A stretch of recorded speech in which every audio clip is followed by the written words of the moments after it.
నా పేరు రాజన్న. నేను టీచర్గా 2002 సంవత్సరంలో అపాయింట్మెంట్ అయ్యాను. అప్పటి నుంచి ఇప్పటి వరకు ఎడ్యుటీగానే చేస్తున్నాను. మాకు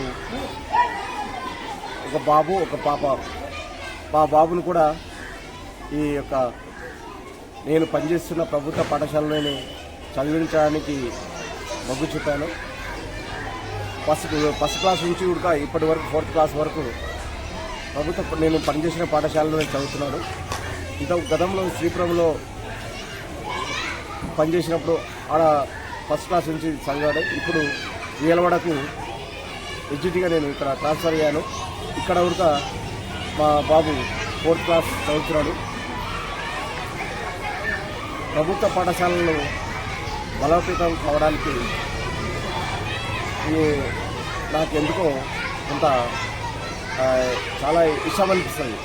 దాన్ని ఉద్దేశించి మన పిల్లలు కూడా ప్రభుత్వ పాఠశాలలో చదివిస్తే బాగుంటుందనే ఆలోచనతో వేయడం జరిగింది.